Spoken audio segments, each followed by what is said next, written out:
Good to see you, man.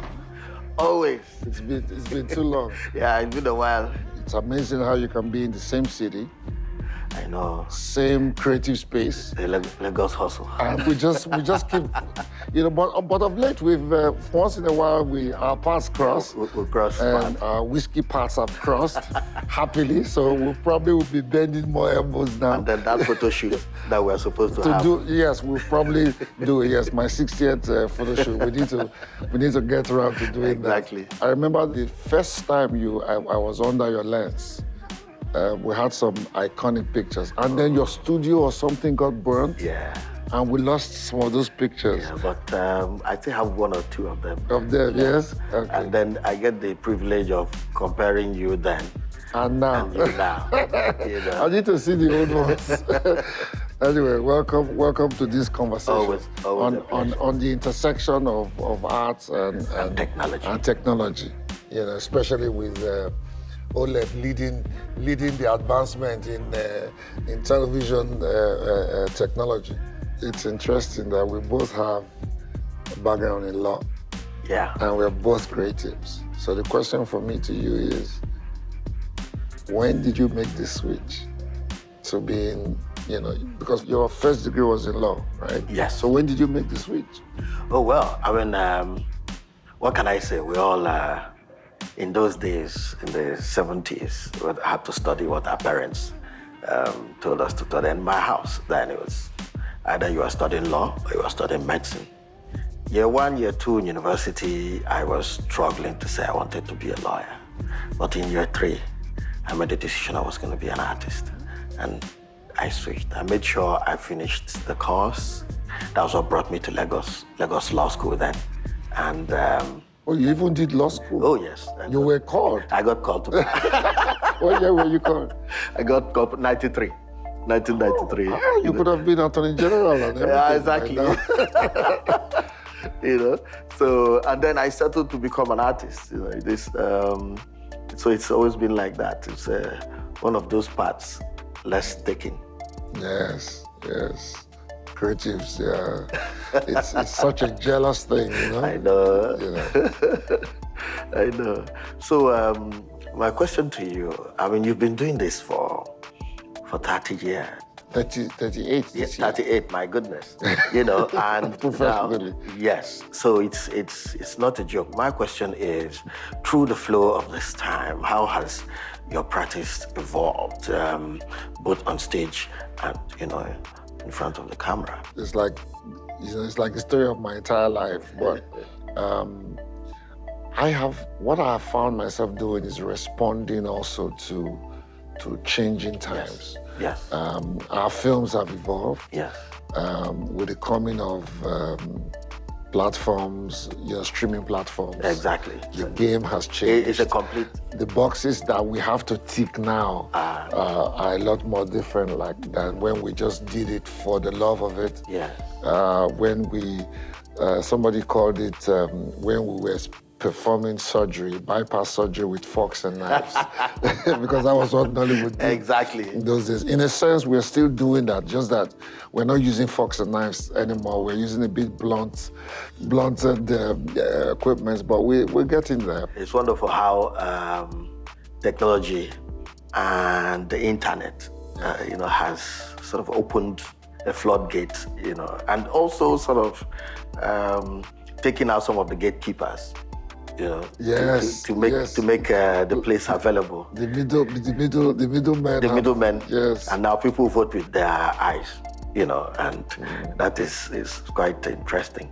One of the major shifts in technology was film to digital. Beautiful. Do you still work with both medium or is mostly digital? No, I've switched completely to digital now.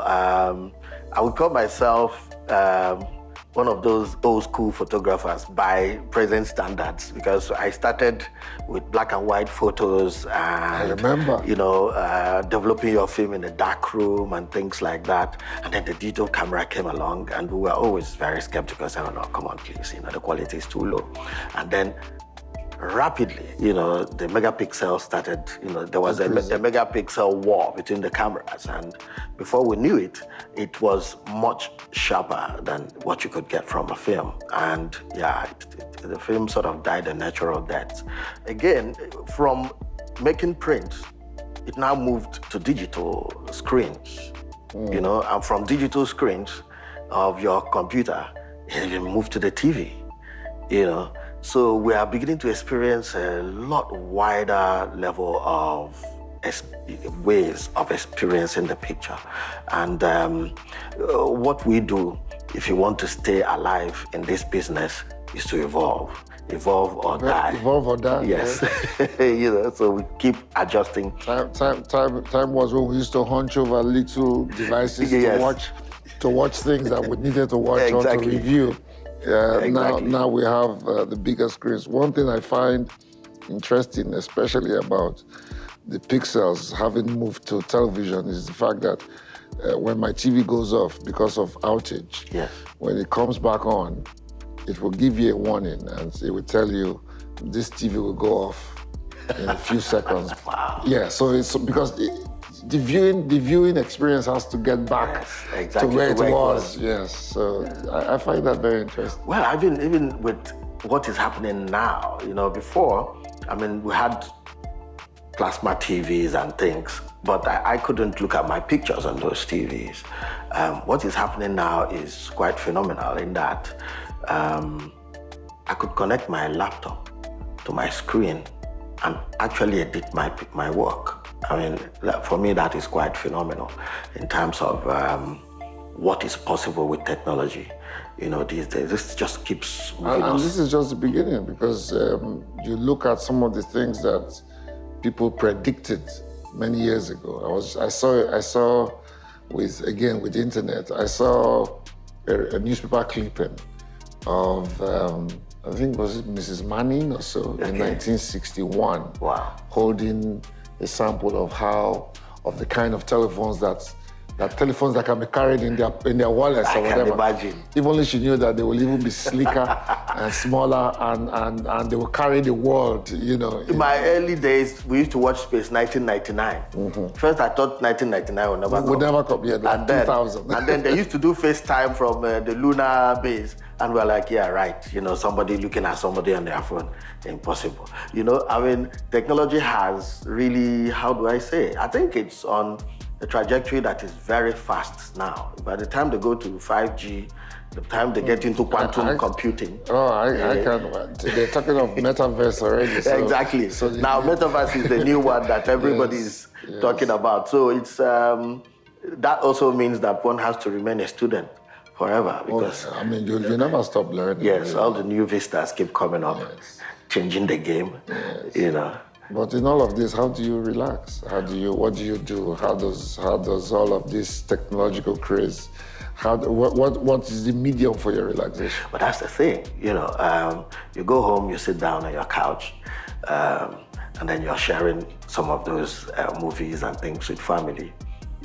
What is now happening is that it now have a seamless flow. At one moment, you're looking at family pictures on your screen. The next moment, you switch to Netflix and you're enjoying a movie.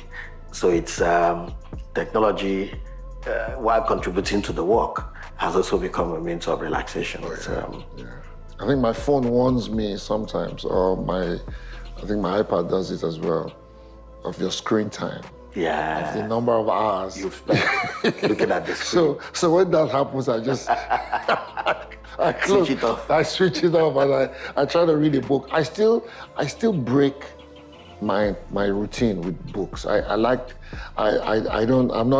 not graduated to Kindle yet or whatever. I still like, from time to time, but a physical book. I do audio books, but I love my physical books. I just came from a trip and I still couldn't resist buying books. No, my wife says to me all the time, "Why are you buying books? Nobody buys books anymore." I'm like, it will take a while for me to start buying books. I'm enjoying the comfortable books.